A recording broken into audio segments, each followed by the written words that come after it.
Assalamualaikum warahmatullahi wabarakatuh. Ini Bapak Ibu jamaah Masjid Al-Ikhlas yang dirahmati Allah. Pertama, marilah kita senantiasa bersyukur kepada Allah Subhanahu wa taala atas segala limpahan rahmat dan hidayahnya kepada kita semuanya, sehingga di malam hari ini kita masih diberi anugerah oleh Allah untuk kembali dapat melaksanakan kegiatan rutin kita, yaitu kegiatan pengajian. Pada malam hari ini yang akan mengisi beliau Bapak Dr. Haji Lender Yuswi, MSI dari Pasir Kidul. Kalau tidak salah pada malam hari adalah kali yang ketiga hadir di Pasir Wetan. Yang pertama dulu ketika beliau menjabat sebagai lurah di Pasir Kidul, kemudian yang kedua sebagai dishub, dan alhamdulillah sekretaris dishub ya. Dan kali ini yang ketiga dan yang pertama di masjid kita ini, Masjid Al-Ikhlas Pasir Wetan. Beliau menjabat sebagai Camat Patik Raja. Alhamdulillah beliau sudah hadir di tengah-tengah kita untuk mengisi tausiah kepada kita semuanya. Mudah-mudahan apa yang beliau sampaikan nanti bisa menambah ilmu dan semakin memantapkan kita dalam Assalamualaikum warahmatullahi wabarakatuh.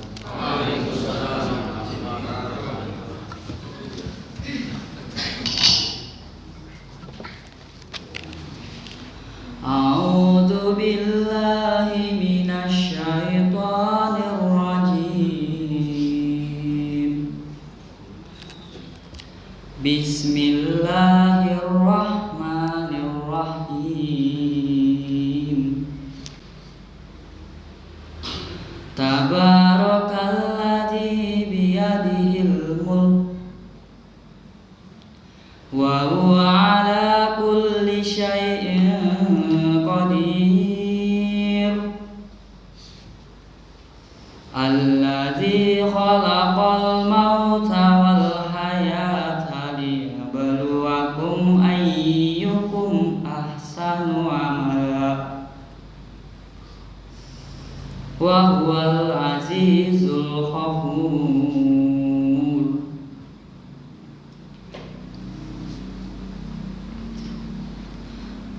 Alladzi khalaqa sab'a samawati tibaqa ma tara fi khalqir rahmani min tafawut farji'il basara hal tara min futur summa rji'il basara karrataini yanqalib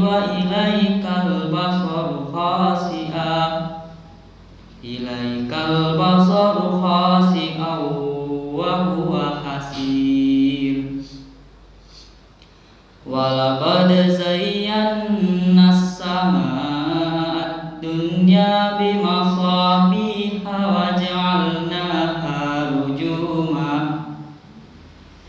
waja'alnaha rujuman lisyayatin wa a'tadna lahum 'adzabas sa'ir.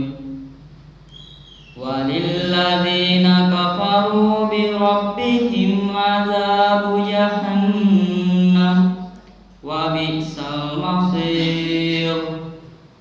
Idza ulqu fiha sami'u laha syahiqan wa hiya tafur takadu tamayyazu minal khayr kullama ulqiya fiha fawjun sa'alahum khasanatuha alam ya'tikum nadhir. Qalu bala qad ja'ana nadhir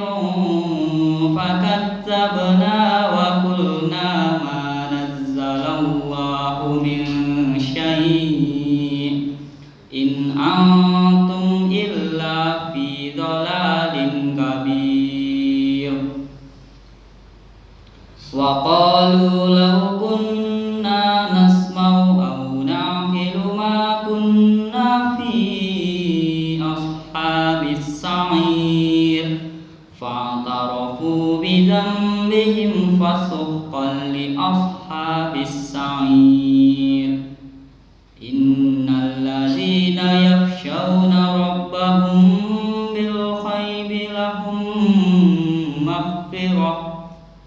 مغفرة وأجر كبير صدق الله العظيم والسلام عليكم ورحمة الله وبركاته. Assalamualaikum warahmatullahi wabarakatuh. Alhamdulillahirrahmanirrahim. Salatu wassalamu ala asrofil anbiya wal mursalin wa ala alihi wa sahbihi ajma'in. Para sepuh pinisbun kang kau muliakan, Pak Rahmat khususnya, ini sahabat saya yang sangat baik tapi jarang ketemu malah. Bapak-bapak, ibu-ibu, sama bapak-bapak yang tamir masjid, bapak ibu yang aktivis masjid, Pak Imam, semuanya hadir, saya insyaallah muliakan Allah. Pertama adalah kita panjatkan puji syukur kepada Allah karena pada malam hari ini kita bisa bersua, bersilaturahmi di masjid yang indah ini. Semoga diberkahi Allah, kita mendapat pahala, kemudian hablum nasnya kita bisa bersilaturahmi. Salam kita sampaikan pada junjungan kita Nabi besar Muhammad SAW. Karena atas perjuangan dan jeripaya beliau, para sahabat, kita diberi kemudahan untuk bisa berislam. Insya Allah kita bisa komitmen sampai akhir hayat kita masing-masing. Saya kan ceritanya begini, pas saya sering juga pulang kalau kata lewat sana, loh kok ada masjid bagus, rodo biru lagi masjid, waduh sipnya pol ini saya bilang kan, saya lah gembira banget saya, betul. Tapi saya sama istriku, sama anakku, loh kok ayah nggak pernah diberitahu ya. Pada waktu cilik neng kono kui, neng apa jenenge musola aku ya dijak aku ngisi, neng kene ke orang. Apa kelalen mergane wis jadi mewah aku. Nah terus tak tanya sama Pak Rahmat, loh lupa ya. Oh ya katanya karena memang mungkin kemarin kan ada COVID itu ya. Terus beliau bilang besok main, oh siap. Jadi saya terus terang gembira nepol ya ada masjid ini, luar biasa. Mudah-mudahan amal jari bapak ibu semua, baik yang iuran tenaga, iuran duit, iuran pemikiran, iuran bersyukur, alhamdulillah aja udah luar biasa. Mudah-mudahan menjadi sanggup kelak ya kemudian hari. Bapak ibu yang saya hormati, saya ini baru pulang dari kantor. Jadi hari ini tuh full rapat di BKAD, rapat dengan bupati di kantor bupati. Nah, aku rapat lagi di Pasar Kidul itu, terwaduh. Kembali ke kantor lagi. Balik kantor saya bilang sama istri semana, ayah mau langsung nanti ke Pasir Wetan. Ya, tapi nggak enak nggak mampir rumah yang dilewati ya. Mampir rumah itu tukar kopiah. Tadi bawa kopiah hitam ganti kopiah ini biar matching sama ini. Ini batik Lampung asli, Lampung Barat. Ini juga asli Lampung. Nah, kalau mau tukar ya boleh nanti. Tapi saya ingin ngasih kamu kopiah lo ya. Kopiahku di rumah banyak sekali loh. Ada 12 atau berapa gitu. Bagus kok ngajinya. Bapak ibu yang saya hormati, oh ya belum kenalan ya. Katanya 45 menit, mungkin 40 menit kenalan, 5 menit ngisi. Kecuali kalau mau sampai jam 1 nggak apa-apa. Nama saya Lendrayus PJ Giasil, panjang banget, satu-satunya mungkin di Asia mungkin. Bahkan mungkin di dunia. Ya nama itu Lendra itu karena saya dilahirkan di bumi Sriwijaya. Jadi mbahku dulu tinggi sekali cita-citanya. Putuku harus jadi raja katanya. Kayak saya Lendra. Hebat ya. Nembah itu pas saya nepol sama cucunya. Iya kan Mbah? Udah punya cucu kan? Saya yang nepol Mbok. Iya. Nah kemudian Yusfi itu kata Pak Ahmad ini, kata imam kita apa itu? Mengobati ya, obat ya. Jadi asifah. Jadi kalau nggak jadi raja jadi dokter katanya. Jadi cita-citanya nggak ada yang rendah nih orang tua. Wong ini KB. J itu nama ayah saya, tapi bukan John F. Kennedy. Kalau itu mantan presiden Amerika Serikat. Giasil itu nama keluarga besar. Jadi di Lampung itu sedikit sekali yang asli Lampung, mungkin hanya 20%. Dan saya baru menemukan sejarahnya kemarin karena ada HP itu, jadi di share oleh teman-teman sana. Dulu di sekitar saya itu dikuasai orang India, ada beberapa orang India, tapi itu kalah karena orang Cina datang. Orang Cina itulah yang turun-temurun menjadikan kami ini enggak tahu keturunan keberapa. Tapi masih ada kelihatan sedikit sipitnya. Rambutnya lurus, beda sama jenengan. Nek jenengan apa tuh senang balon melebu sini. Nek aku ya nggak bisa meledak balonnya kan karena lurus. Nah terus warna kulitnya rada kuning sedikit. Nek jenengan melihat anakku yang perempuan, Cina persis. Sekarang lagi ngambil program psikologi di Jogja. Alhamdulillah kemarin terima jadi asisten dosen. Itu anak yang perempuan. Kalau yang laki-laki ada temannya sini dulu, putranya Pak siapa ya? Bu siapa nih? Sebelah sini ya. Matematika murni dulu sudah kerja sekarang. Ganteng dan cantik. Nah, belum mantu saya. Ayo monggo kalau siapa yang mau apa ke sana. Tapi harus lewat ayahnya dulu. Ngobrol-ngobrol gitu ya. Sebab gini, kadang kehidupan berkeluarga itu agak berat karena pihak orang tua kok sama-sama nggak klop ya. Banyak itu terjadi. Malah sama orang tuanya sama sekali nggak mau kenal, ada itu. Jadi begitu, saya bilang sama anak-anak mahasiswa, saya kan ngajar juga di UMP UHB. Saya bilang kalau mau keluarga yang baik ke depan, mulai dari sekarang Anda harus memilih pacaran kayak Islam itu loh. Jadi jangan berdua, beberapa dolan. Kalau bisa diajak dolan ke tempat yang menyenangi kamu di keluarganya seperti apa. Jangan sampai sama dia udah luar biasa senangnya, tapi ketika nikah delok keluarga, wah iso kacau. Apalagi masalah keyakinan ya. Itu harus dipertemukan dulu sebelum kita ini kan. Itu penting biar waktu yang kita lewati selama menjadi keluarga itu tidak mubazir. Sebab kadang kalau orang yang tidak cocok bisa setahun sampai 3 tahun ribut aja karena belum penyesuaian. Kapan mau punya rencana yang baik ribut toh gitu ya. Ini macet ini. Saya tadi hampir macet loh, situ ada. Jadi nanti saya pulang lewat sini sana. Tapi tidak sampai ke Bumi Ayu lewat sana toh, karena luas putar lagi ke Pasir. Saya tinggal di Pasir. Nah, jadi itu istri saya namanya Dinar Sari Eka Dewi, dia psikolog. Jadi kalau ada ibu-ibu sing kakehan duit bisa konsul ke istri saya. Kie apie kie. Piye ke apie duitku sakmene. Nah, gitu. Tapi memang banyak yang konsul masalah perkembangan anak, jurusan anak, apalagi kalau namanya mau orang testing masuk Akabri Apol di rumah tuh rame banget. Sampai sekarang rame setiap makan. Saya kan orang kasihan. Jadi lebih laris dari dokter sekarang psikolog. Karena hampir semua institusi itu orang menggunakan tenaga psikologi.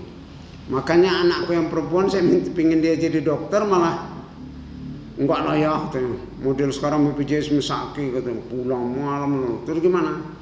Di Jogja saya ikut psikologi. Dilihat psikologinya rada sedikit santai tapi banyak yang datang gitu. Jadi psikologi dia ambil. Nah, istri saya sebetulnya lagi sekolah di Malaysia, ngambil doktor sosiologi, psikologi Islam.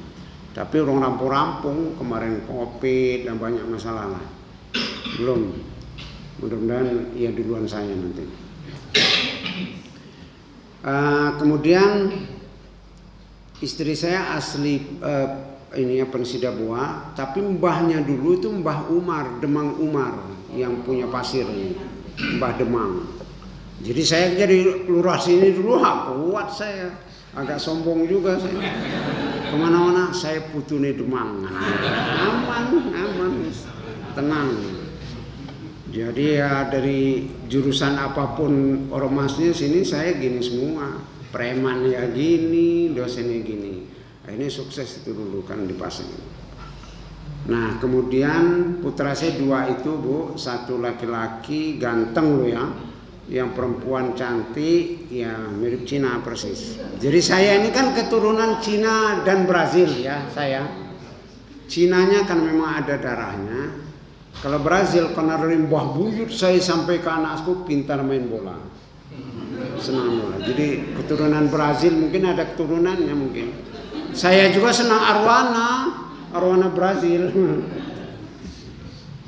Loh, materinya mana Pak kok itu semua? Nah, ini udah masuk materi. Buat orang gembira kan itu bagusnya. Nah, kemudian gini. Saya tamat SMP itu dulu 80 tahun 80 langsung merantau ke Jogja. Disitulah saya kenal dengan Perserikatan Muhammadiyah. Ke Jogja itu saya masih kurus kering. Mana ada yang kurus nggak sih? Masih kurus kering, berangkat nekat ke Jogja, nggak ada orang tua di sana, nggak ada siapa-siapa.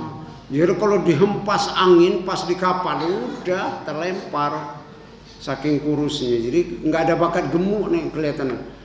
Itu kenapa? Ya orang tua saya orang tua yang biasa aja, bukan pegawai. Memang tanahnya luas-luas, tapi waktu itu kan nggak digarap secara profesional. Paling puluhan hektar misalnya. Yang ditanam apa? Cabai berapa batang, kemudian tebu di pojok sana, tebu sana. Ya habis saja berhari-hari buang rumputnya wis. Untuk makanan aja nggak cukup. Itulah orang-orang dulu karena nggak profesional, nggak punya ilmu. Nah sekarang luar biasa, tanah jadi mahal karena orang nanam sayuran apa sukses. Dulu saya ke Jawa, heran sekali ngeliat tebu itu kok bisa satu kebun loh nanam tebu. Satu kebun kok tebu semua, kemudian nanam kentang kok luas sekali, sana enggak. Pojok sana satu, jadi bisa lompat-lompat ketika di antara tanaman itu sambil gini. Tapi kerjanya tiap hari ya di ladang terus, nggak jarang di rumah, nggak cukup. Itu pentingnya ilmu. Nah kemudian udah saya sekolah di Jogja, aktif saya di PM itu di Ikatan Pelajar Muhammadiyah Jogja, saya sebagai ketua IPM SMA-nya SMA 2, kemudian jadi ketua IPM Kodia Yogyakarta. Luar biasa mbok. Saking Lampung nang hutan Balantara nang Jogja kok iso jadi ketua IPM Kodia Jogja maning. Udah pasir kidu apa pasir luar. Alhamdulillah ya, ini bukan bangga mau cerita aja cerita. Kemudian karena terbatasnya kiriman dari orang tua saya dulu ya betul-betul terbatas lah. Tapi saya nggak pernah nuntut. Waktu saya berangkat ibuku sambil nangis, ayah juga ya kelihatan nangis gitu. Udahlah saya bilang nggak usah pikir, relakan aja saya berangkat. Niat saya menuntut ilmu, kalau ada duit silakan dikirim, kalau enggak insya Allah saya mau carilah kerja apa-apa sana. Wah ibuku nangis kan sampai rantainya punya rantai satu-satunya harta yang dipunya waktu itu. Datang dia ke kasur saya dikasihnya ini. Sedih saya kalau ingat itu. Makanya saya sama ibu bapak tuh wah kamu pol. Insya Allah saya nggak pernah bersalah lah sama orang tua sebenarnya. Jadi maka kemudian saya ingin meringankan beban orang tua. Ada testing ceritanya. Testing di Solo. Sekolahnya di Solo. Itu program pimpinan pusat Muhammadiyah. Saya padahal kan agamanya sangat terbatas. lawan saya jago-jago kan, ikut tes. Dari 40 orang cuma berdua yang terima, termasuk saya. Alhamdulillah. Ya mungkin kan pengetahuan umumnya saya kuasai, agamanya ya seadanya begitu. Udah, nah sampai sana jadi aktivis, saya sering nulis, tak simpan duitnya, kiriman dari, karena kita dibiayai sekolahnya, kelebihan tak simpan, kemudian jadi asisten dosen tak simpan, ngirim terus saya duit. Baru semester berapa? Semester 2 tuh udah ngirim saya duit. Untuk adik, untuk kakak yang untuk butuh sekolah kita iuran. Ya Allah, mereka sayang nih pol sama saya. Mulai dari ayah, keluarga besar. Jadi kalau saya pulang pasti rumah tuh penuh. Tidur kita beralas ini kan. Kalau saya seminggu ya seminggu rumah itu penuh. Kayak kemarin Lebaran saya suruh khotib di lapangan terbesar di Lampung Barat tuh. Pulang itu udah rumah nggak penuh, ramai sekali pengunjungnya. Sampai nggak sempat salin saya sampai sore. Nah itu gambarannya betapa saudara kita di sana tuh masih memaknai nilai-nilai yang disebut mereka nilai-nilai kebajikan. Mudah-mudahan sampai kapan-kapan seperti itu. Ini yang penting menurut saya. Nah kemudian yang penting lagi, dulu masyarakat sana termasuk sini betapa menghargai yang namanya ilmu pengetahuan, seperti yang diperintahkan oleh Islam kan. Surat pertama kali turun di Iqra bismi rabbikal ladzi khalaq. Bacalah dengan nama Tuhanmu. Kita sudah diperintahkan dari awal. Dan pendidikan itu maknanya semakin tinggi pendidikan kita, semakin tinggi nilai-nilai kemanusiaan kita, menghargai orang lain, bagaimana pentingnya silaturahmi, bagaimana pentingnya ngurus anak yatim, orang yang perlu dunia, itu luar biasa. Itu dulu ada saya cuma sarjana muda tahun 79 itu pulang dari Jogja ke Lampung, dihormati banget. Padahal sewu tangan dan kaki kiri dan kanan itu nggak ngepas gitu ya. Jadi jalannya gini dan wajahnya kayak orang kalau sekarang stroke lah. Dulu memang ada turunan dia. Tapi orang luar biasa hormatnya. Karena orang tahu isi otak orang itu dan hati orang itu tuh luar biasa. Karena pendidikan. Nah nek sekarang wah. Walaupun gelarnya profesor tetek bengek. Tapi kalau di situ enggak berurutan ada Pajero, ada Land Cruiser, ada apa namanya Pajero Sport lah, orang nggak bakal gini orang. Saya juga jadi camat di Pati Raja itu. Saya kan sering yang selama ini tidak pernah dilewati oleh camat lain, saya lewat. Ada yang namanya gerumbul di atas sana. Pas zaman puasa kemarin orang lain nggak tarling, saya tarling. Sampai mundur 2 kali saya mobil saya. Karena tanjakan itu. Kalau orang lain udah cuek, pulang aja lah ngapain. Udah malam hujan, kalau saya nggak tahu sampai sana. Tapi luar biasa penerimaan masyarakat situ Bulu-Bulu. Sampai ada yang nangis ibu.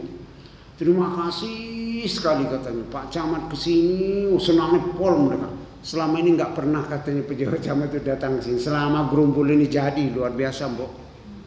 Dan terus kemana saya bilang tugas selama ini, pejabat selama ini. Itu yang saya paling nggak senang. Punya wilayah kok nggak tahu batas sampai mana. Orang-orang seperti apa, tanggung jawab kita. Makanya saya itu jarang sekali di rumah. Apalagi hari libur tuh udah ada kegiatan sana datang, sana datang. Apalagi namanya khutbah Jumat. Udah penuh saya udah dijadwal di semua masjid sana. Ya saya datangi semua. Karena masjid ini menurut saya tempat paling strategis. Kita bisa memahami. Dan lahirnya masyarakat madani atau civil society itu, masyarakat madani, bukan medeni ya Bu. Masyarakat madani itu masyarakat yang memahami akan hak kewajibannya sebagai warga negara dan kemudian bisa bekerja sama dengan pemerintah dengan sebaik mungkin. Menurut saya forumnya bagusnya di masjid. Karena biasanya orang-orang top itu kalau di masjid ya rada hormat juga dia di masjid. Tapi kalau tempat lainnya mungkin agak cuekin. Masyarakat juga berani karena kalau udah di masjid kan ini tidak ada yang dilebihkan di mata Allah kecuali mereka yang bertakwa. Dan sok di depan itu bukan urus mereka yang pejabat, siapa yang duluan. Itu hebatnya. Jadi Islam itu seperti itu. Termasuk kalau kita salat jemaah itu kan di samping dari Allah dapat langsung 27 kali lipat. Manfaat hablum minan nasnya itu horizontal luar biasa.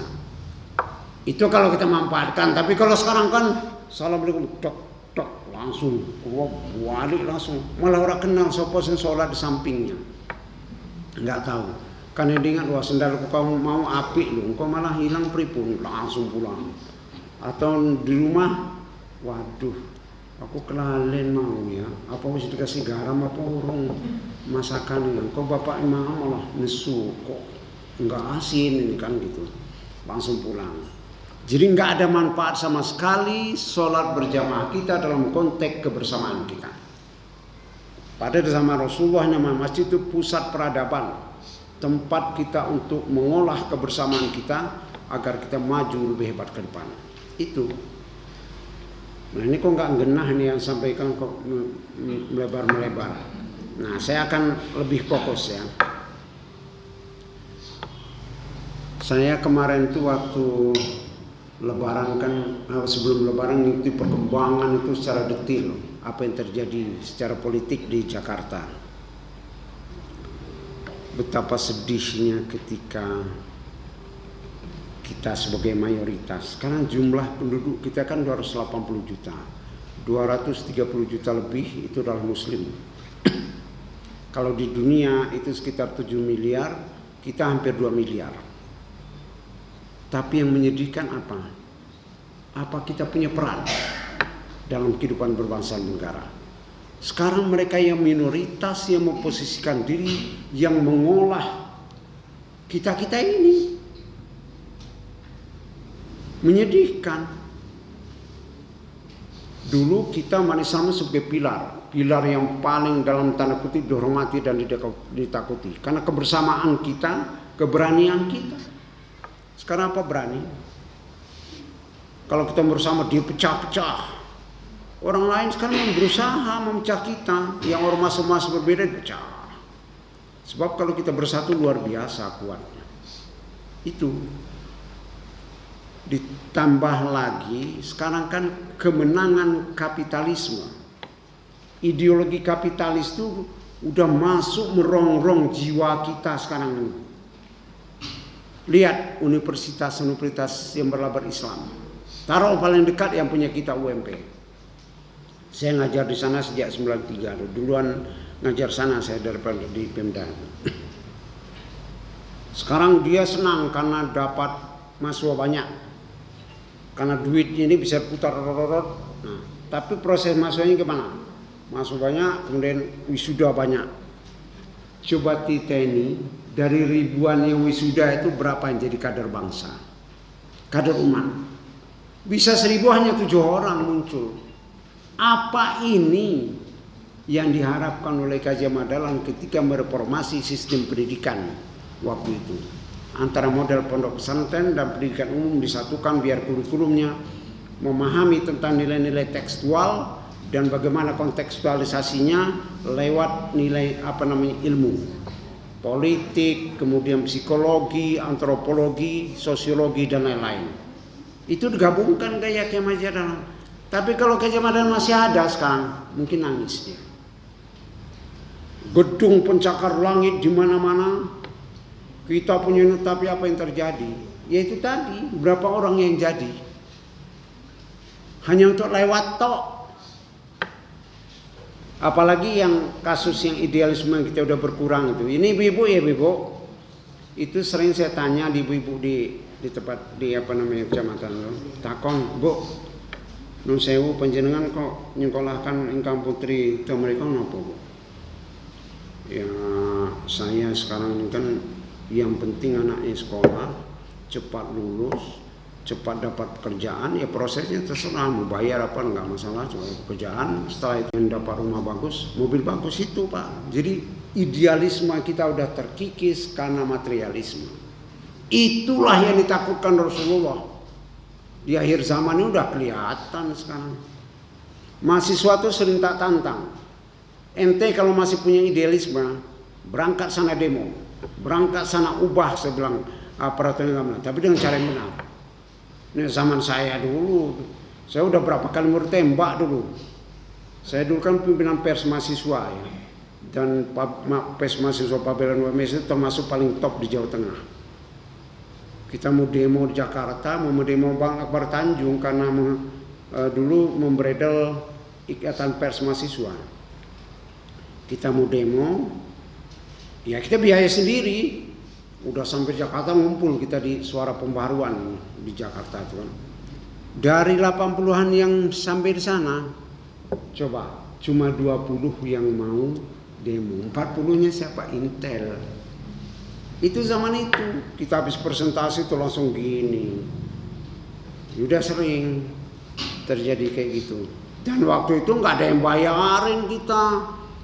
Biaya seni udah biaya kurang, pakai demo lagi. Makanya mahasiswa dulu itu sampai 7-8 tahun, tapi memang beken dia. Betul-betul memahami bagaimana dia praktek di lapangan. Saya sering protes sama ya dosen-dosen yang lain, teman-teman pimpinan universitas. Bagaimana anak-anak kita mau pintar, saya bilang, mau siap pakai. Dia dipenuhi oleh SKS yang kalau bisa hanya 9 semester, 4,5 tahun rampung, nggak pernah praktek di lapangan, paling KKN 1 bulan. Apa yang dia lakukan? Nggak ngerti apa-apa, makanya saya bilang, dan ini penghinaan di lapangan kerja. Menerima karyawan baru S1 dengan pengalaman sekian tahun kerja, bayangan apa enggak itu apa namanya menjelek-jelekkan universitas itu namanya, menganggap universitas itu memang enggak siap. Menerima karyawan, menerima pegawai kalau sudah ada pengalaman kerja sekian tahun. Makanya dulu zamannya Andan Buyung Nasution, siapa-siapa wah bisa 15 tahun, tapi mereka udah nggak mikir kerja, keluar bikin kerja sendiri, malah merekrut teman-teman. Itu yang paling hebat. Maksud saya anak-anak sekarang itu ya nggak perlulah sampai 7 tahun ya, cukup 4,5 tahun atau 5 tahun itu ya cukup. Tetapi kan banyak sekali waktu mereka luang ya, banyak sekali anak-anak kita itu. Misal dia kuliah 2 MP, Unsur apa UIN, berangkat dia sekolah kan, cuma berapa mata kuliah kan, nanti istirahat ngobrol, udah hapian, kemudian di rumah dibiarin aja sama orang tuanya, yakin dia ada sekolah kok. Nah akhirnya kita persentase bisa hilang waktu anak itu 50-60% mubazir, nggak digarap. Waktu itu kan, waktu itu nggak pernah digarap menjadi waktu yang berkualitas karena mereka melakukan sesuatu yang tidak terarah ke depan. Itu bahaya sekali, nggak mencukupi ilmu anak-anak kita itu untuk ke lapangan, apalagi masalah mental. Jepang itu ketika belajar matematika itu nanti mereka belajar fisika nanti, tapi yang dipelajari adalah etika terlebih dahulu.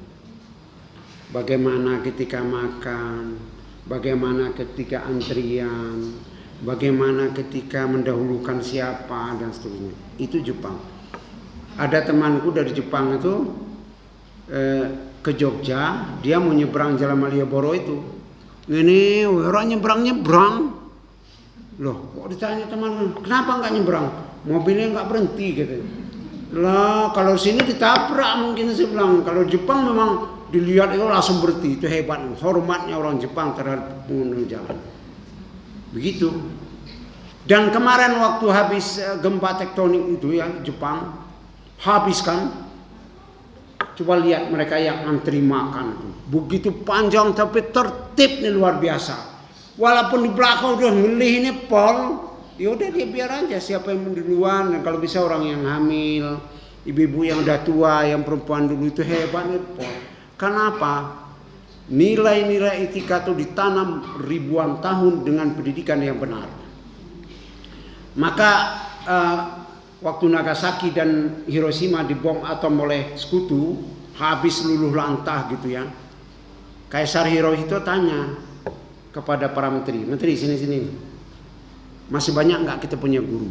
Masih. Nah, itu modal besar kita untuk menjadi negara yang punya makna. Jadi guru itu bukan tanya masih banyak enggak apa tanaman kopi nih, masih banyak enggak kayu-kayu yang bisa. Nah, bukan, dia bukan materi tapi ilmu. Luar biasa, Bu. Jepang itu kan negara pulau yang enggak subur sama sekali, sebentar-sebentar gempa, tapi menjadi negara terkuat kedua ketika itu di bidang ekonomi, negara raksasa ekonomi.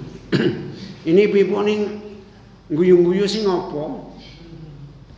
Kalau yang ngantuk nggak apa-apa, tapi jangan ngajak orang ngantuk, nggak usah ngantuk sendiri.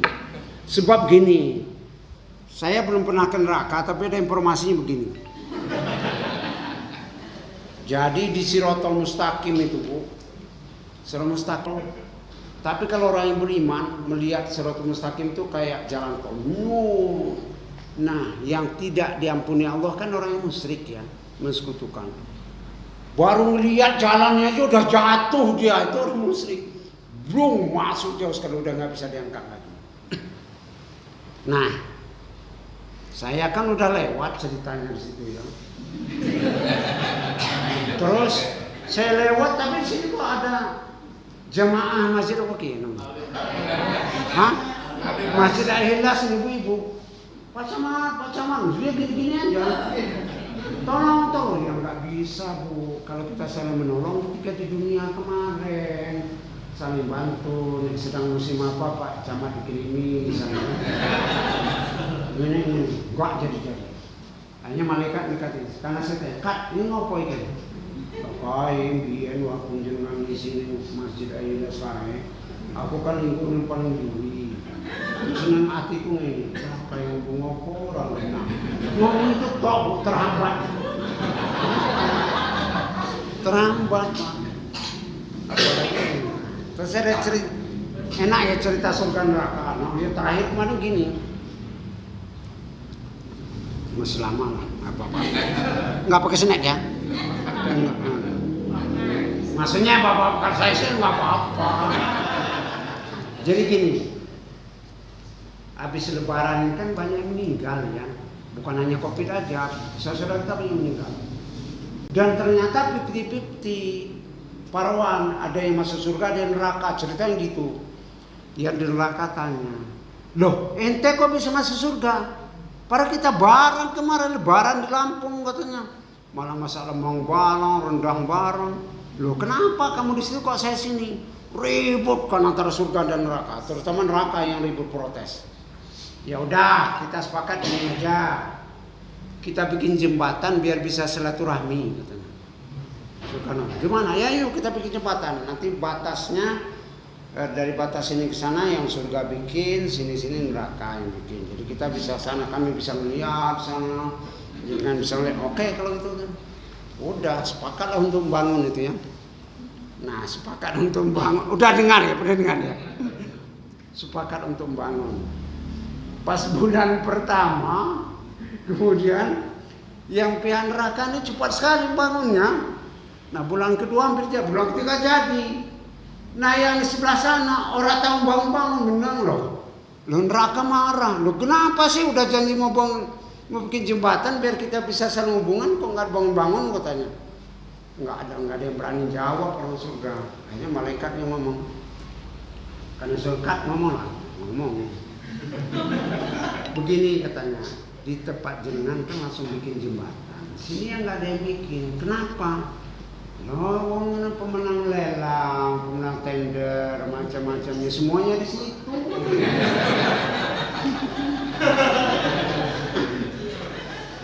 Nah ada satu lagi ceritanya, karena ada pegawai sekretariat dewan ya. Dia pegawai kecil, yang guyung-guyung sendiri. Pegawai kecil ya dia. Terus ini pegawai kecil, nah terus dia meninggal. Sama itu kan tukang sapu macam-macamnya. Dia rajin, dia masuk surga lah. Di surga itu dia nonton apa di halaman surga itu kayak alun-alun gitulah ya. Dia sambil ngeliat bersih, senang banget supaya yang surga itu. Loh, tahu-taunya ada bis besar datang, bus besar sekali. Loh, siapa nih? Siapa setekanya? Ternyata tertulis di bisnya DPRD gitu. Rombongan DPRD gitu. Dia bilang, ngapain orang-orang DPRD buat tekan ini? Padahal aku ngerti waktu saya jadi stadion dewan mereka kerja kayak gitu-gitu toh. Malaikat bilang, menang weko. Mereka kan hanya studi banding dengan udah duduk lagi. Tadi nggak serius tapi kan bikin gembira ya. Berapa menit lagi, bos? Nah, kemudian diingat enggak ini tadi dua itu tadi? Cukup bahan untuk kultum itu. Tapi jangan dibarangkan satu-satu. Sambil cerita lain cerita itu. Saya dua itu. Ya Bu ya. Cerita kalau anak putu ning omah ora apa-apa. Nah, kemudian Islam ini memang diporak-porandakan oleh orang lain. Dan kita nggak merasa kadang, karena memang apa? Kekuatan kita sangat kurang, ilmu pengetahuan kita kurang. Harusnya semua aspek kita pelajari di bidang intelijen, politik, kemudian agama jelas, harus kuat agar kita tidak jadi kelinci percobaan orang lain. Nah, Amerika Serikat dan kawan-kawan itu selalu ingin membenturkan, memojokkan dan lain sebetulnya bukan masalah ideologi. Intinya mereka itu masalah harta, kekayaan alam yang ingin mereka sedot terus semenjak tahun yang kita 350 tahun dijajah itu bukan masalah agama aslinya pertama. Masalah harta kepemilikan bangsa ini. Nah, kemudian setelah negara modern, mereka tahu orang barisan terkuat di dunia Islam itu sekarang Irak katanya waktu itu. Padahal karena di perut bumi Irak itu luar biasa banyaknya minyak kan. Nah, mereka munculkan persoalan ISIS, kemudian punya senjata nuklir yang walaupun sampai terakhir nggak terbukti kan.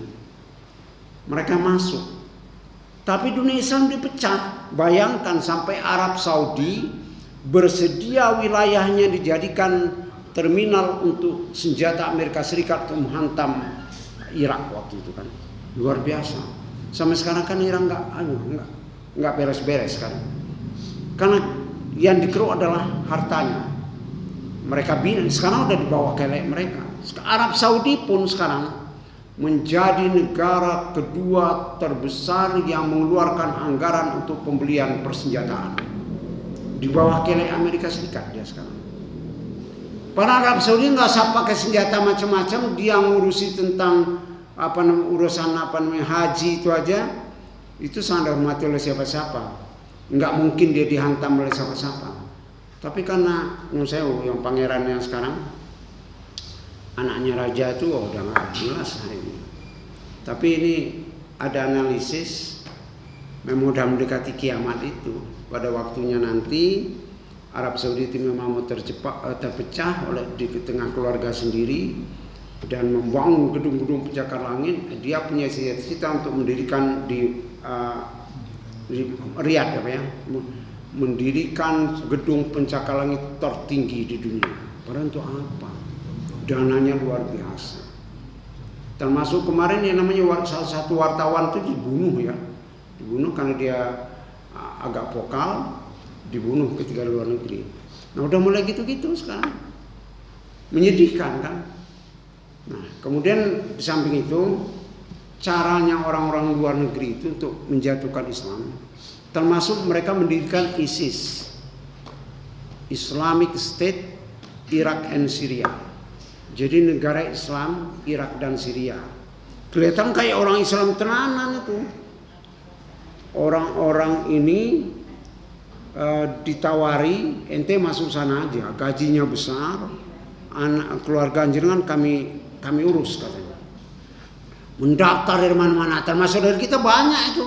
Memang mereka Islam, tapi Islam kacamata kuda. yang hanya melihat secara tekstual tapi tidak memahami bagaimana konteks di sini. Masuklah mereka jadi anggota ISIS itu. Membabi buta mereka, pokoknya apa yang jadi disampaikan oleh komandan. Itu anak kandung Barat. Jadi Barat yang memang menyiapkan. Jadi bukan kita. Jadi omong kosong kalau namanya Islam itu kok radikal. Saya tidak setuju. Dan kita nggak setuju, nggak ada Islam radikal. Itu hanya kasus-kasus saja. Mereka tidak memahami Islam secara komprehensif, secara keseluruhan. Maka mereka menampilkan yang keras dan sebagainya. Tapi di zaman Rasulullah keras itu kan nggak dipakai kecuali dia kepepet, melawan istilahnya. Nah sekarang kayak gitu. Jadi untuk menjatuhkan sampai seperti itu, dalam rangka apa ISIS itu diciptakan? Untuk memagari agar Israel ini aman. Negara-negara di sekitar Israel diributkan oleh ISIS. Nah kemudian dia ribut aja di negerinya sendiri, udah nggak lagi perhatian dengan bagaimana serangan Israel terhadap saudara Muslim kita di Palestina. Dulu enggak, saya dulu pernah jadi ketua kelompok diskusi Palestina waktu kuliah. Jadi rata-rata kita cari semua. Luar biasa, Bu. Dulu kita pecah juga waktu di Palestina. Jadi Israel itu kan masuk di sana tahun 69. Mereka masuk karena memang beberapa tokoh Israel, orang Yahudi itu kan bertebaran di seluruh jagat karena nggak benarnya mereka. Ada yang ke Rusia, ada yang ke Argentina, macam-macam. Nah mereka berpikir kita harus kembali karena dalam Taurat itu katanya kembali ke negeri sebelum itu. Nah, mereka menginginkan kembali lagi ke ke tanah Palestina itu. Padahal itu bukan hak mereka, itu karena rusaknya mereka kan. Akhirnya mereka pertemuan di Perancis mempersiapkan satu gerakan namanya gerakan Zionisme, gerakan internasional yang mengembalikan kesatuan orang Israel masuk ke sana. Akhirnya karena penjajah waktu itu di Timur Tengah, orang Perancis dan Inggris diperkenankan masuk sekitar 480 ribu orang masuk dari berbagai negara. Kemudian terjadi perang tahun 67 karena mereka jadi penduduk situ tapi menganeksasi beberapa wilayah di sekitarnya. Jadi umat Islam marah, ayo kita tempur. Perang 6 hari tahun 67 itu antara Israel dan seluruh negara Islam yang ada di sekitar itu bersatu. Kalah dunia Islam, bayangkan. Karena dia langsung disupport oleh Amerika Serikat. Ya Joe Biden ini sekarang sebagai konseptornya. Joe Bidennya presiden Amerika Serikat sekarang. Yang dulu dia masih jadi anggota Badan Intelijen. Kalah kita. Karena kalah perang 6 hari itu, mencaplok Gurun Sinai, jalur Gaza, tepi barat Sungai Yordan. Nah Gurun Sinai ini kan milik Mesir ceritanya. Mesir dimain-mainkan oleh pihak Israel. Padahal Mesir itu kan pasukan paling kuatnya Islam ketika itu. Kita bangga dengan Mesir waktu presidennya Anwar Sadat. Tapi digolek gini, saya kembalikan tanah yang saya caplok di Gurun Sinai itu, asal kamu mengakui saya, keberadaan saya. Mau dia. Akhirnya terjadi pertemuan di Camp David, namanya Amerika Serikat. Kapan-kapan kita ke sana. Di Camp David antara Presiden Amerika Serikat Jimmy Carter, Perdana Menteri Israel Menachem Begin waktu itu, dan Presiden Mesir Anwar Sadat. Tanda tangan pengakuan Mesir terhadap eksistensi Israel. Luar biasa. Negara paling kuat di barisan Islam mengakui keberadaan Israel. Bayangkan, pecah dunia Islam. Akhirnya ada yang kelompok moderat, kelompok melawan Mesir. Dan kita tahu ketika pameran persenjataan di lapangan itu Mesir, Anwar Sadat ditembak mati oleh pasukan sendiri. Kan nggak setuju itu. Nah sampai sekarang udah nggak genah sekarang di sana. Dulu namanya Yasser Arafat, saya katanya belum mau nikah kalau Palestina belum merdeka. Betul. Setelah merdeka dia dapat orang Perancis kan orang Kristen. Terus Yasser Arafat itu memang pejuang bagus sebelumnya, tapi dia, nah cuma masalahnya Dia kok mau berdamai dengan Israel hanya dikasih yang namanya wilayah Jeropah. Jeropah itu mungkin seluas Pasir Wetan dan Pasir Kidul kalau disatukan. Jadi itu tok yang dikasih, mau dia berdamai. Bayangkan, menurut dia karena yang penting ada tanah air maka diakui oleh PBB, tapi nggak ada PBB sama sekali. Ribut tok. Jadi asal Amerika Serikat masih bercokol, saya kira nggak bakal selesai itu. Atau umat Islam tidak kuat posisinya, nggak bakal selesai. Bagaimana kita mau kuat sekarang berpisah, nggak karuan. Persatuan kita udah nggak jelas ini sekarang. Masing-masing udah. Nah itu yang sangat menyedihkan. Padahal kita punya kekuatan, punya sumber daya alam terutama. Kalau kita olah, coba kayak dulu OPEC itu Organization Petroleum Exporting Countries. Negara-negara pengekspor minyak itu kan mayoritas Islam ya. Coba kalau itu misalnya nggak mau ngirim aja, nggak mau jual aja, wah bisa habis orang-orang punya perusahaan. Tapi kita ya udah kepentingan pribadiku mau untuk negerinya sendiri biar aman ya, wes rapopong. Jadi kayak gitu. Itu persoalan besar kita, kebersamaan kita di luar seperti itu. Tambah lagi referensi, saya punya adik kelas namanya Profesor Dr. Zakiuddin Baidowi, sekarang rektor UIN Salatiga. Waktu dia dikukuhkan profesornya, pidato terkait dengan ISIS ini dan terkait dengan radikalisme. Radikalisme itu aslinya kan nggak ada. Itu hanya dibuat-buat peristiwa oleh orang lain. Dimunculkanlah ini, dimunculkanlah ini. Kita melawan sedikit, digeret, apa begini, orang karuan kok, menyedihkan. Saya yang sedikit nih, ya Allah, anak-anakku dan cucuku besok piye. Kalau saya sih, saya sekarang udah 57 tahun, ya misalnya usia saya 90 tahun misalnya kan masih lumayan. Tapi kan nggak tahu, sekarang rata-rata kita 70-an itu udah top kan. Mungkin sudah habis, sudah usia kita. Tapi apa kita rela memberikan warisan negeri ini kepada anak cucu kita dengan kondisi yang seperti yang kita tidak harapkan. Itu yang harus kita perjuangkan sekarang. Tunjukkan bahwa Islam itu rahmatan lil alamin. Kita mampu berada di atas, dan ketika kita berada di atas, orang lain semua merasa terpayung, dipayungi karena kebajikan-kebajikan kita. Jadi itu yang menjadi kekhawatiran kita sekarang. Makanya waktu Ramadan kemarin saya bilang momentum Ramadan itu ada dua hal yang paling pokok. Ini udah berakhir Syawalnya. Tapi kan masih boleh saling memaafkan. Ojo Syawal to engko nek dosa di luar Syawal kapan maafkan kan? Iya nek sampai Syawal maning. Nah, satu adalah mengevaluasi diri. Kita nih harus jujur ya Bu. Jujur dari hati nurani. Kalau bisa hampir setiap malam kita membuka diri, introspeksi. Apa yang saya lakukan tadi? Apa yang saya lakukan kemarin? Apakah ini sudah cukup untuk menjadi bekal saya besok? Kalau belum cukup, kenapa? Kenapa ini bisa kita selesaikan dengan baik kan seperti itu? Itu namanya kita introspeksi diri. Karena menurut Imam Ghazali itu yang paling jauh adalah masa lalu. Masa lalu itu kan nggak pernah akan terulang lagi. Maka agar besok itu menjadi lembaran masa lalu yang baik bagi kita, marilah hari ini kita isi dengan baik. Adik ini nanti menjelang meninggal kan dibuka ya layar lebar tuh. Makanya orang yang sakaratul maut tuh gini gitu. Ndelok kiye Bu, ndelok catatan hidup kita. Adek ini tadi tanggal piro telu iki? Tanggal 2 Juni 2022. Jadi membaca sari tilawah 100 nilainya masuk.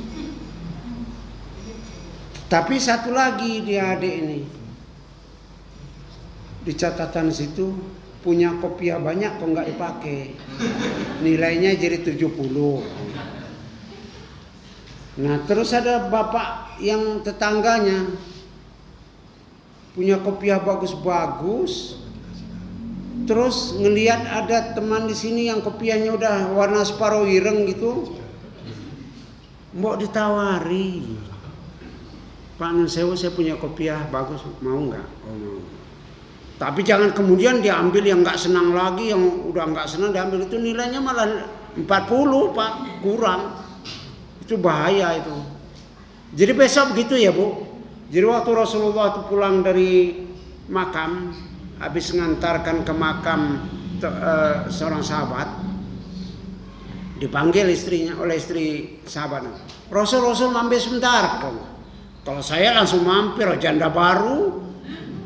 Janda. Tapi kan Rasul nggak mikir loh, priben ya, orang mampir, jandanya orang pena. Saya ngajak sahabat, yuk kita sana sama.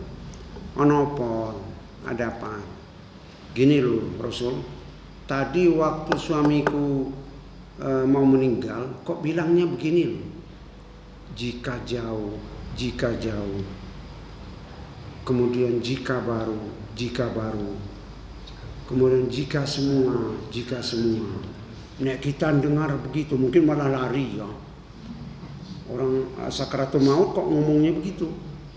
Nah makanya ditanyanya, kata Rasul begini, suamimu itu dulu kan aktivis masjid katanya, jadi pengurus masjid. Pernah satu ketika katanya, ibu-ibu yang biasa sini udah tua banget, bapak-bapak sana udah tua banget, mau berangkat ke masjid sampai terkiki-kiki. Jangan cuma lihat tok mbok dari jauh dulu. Nah, wah misake. Nah waktu di depan itu tinggal 2 meter baru anda ke sana, dipapahi mbah masuk. Nah dipertontonkan di situ. Jika semenjak jauh dia datang menjemput mbah itu nilainya 100. Tapi karena baru situ cuma 30. Padahal kalau itu 100 udah pasti dia lebih berat ke surga, bayangkan. Makanya dia bilang jika jauh. Kemudian tadi yang jika baru. Dia aktivis masjid yang saya ceritakan tadi. Kopiahnya banyak di rumah kan. Nah, tapi ada yang kopiah bukan nggak pakai kopiah, ini kan mungkin hobi aja nggak pakai kopiah. Ada yang pakai kopiah tapi nusewu banget, warnanya udah itu, berarti udah lama dia nggak bisa ganti. Dia tanya, "Mbah, belum ora tak ganti ini apa kopiah?" "Ya belum." Pulang dia. Ada berapa lusin dia punya kopiah, digolek nyandi sing paling elek kiai. Jikot paling elek wis dikei, orangnya nilai ini malah min. Bayangkan. Makanya kalau saya nggak setuju sekarang apa yang disebut dengan bantuan pakaian bekas. Jangan ikut-ikut, Bu. Nggak ada pahalanya. Kalau mengasih orang lain, Bu, yang masih disenangi dan bagus, itu baru sip. Gitu ya. Kecuali memang ada bapak-bapak yang aktivis ke sawah sampai nggak pakai baju lagi karena baju jelek pun dia nggak punya. Nah itu ditawarkan, saya punya baju tapi nggak bagus ya, mungkin kalau untuk sawah nggak apa-apa lah, dia rela ridho itu ada juga pahalanya. Nah korpri, pokoknya digonggok kan di sawah ya. Iya banyak sekali bapak-bapak itu di sawah kopri ya, kopri bekas dia. Ya betul banget itu. Atau keki itu gagah pisang nganggo kae. Nah, ansip banyak betul. Nah, jadi begitu ya Ibu. Ibu-ibu pun kadang-kadang saya kulkas ini kebak, Mbok. Kulkas penuh tapi ada ikan ini, ikan itu. Nanti kalau udah agak mambu ikan baru ngomong ke tetangga semua. Jeng mriki jeng. Ngopo? Gelem ora iwak. Gelem dikai sing ora arep mambu. Waduh. Dosa. Mbok sekali ke pasar beli banyak langsung sewu ini saya belikan. Nah itu apik banget, apalagi tetangga. Sampai digoreng ikan mambu, wah sedap pisan, tapi nggak dikasih. Kasihan, banyak orang tetangga itu lah saudara paling dekat loh ya, paling dekat. Apalagi saya Sumatera, nih orang api karo tonggo lo priben, sopo sengarap ngurus. Begitu ya Bu. Lagi bila taufiq wal hidayah. Assalamualaikum warahmatullahi wabarakatuh.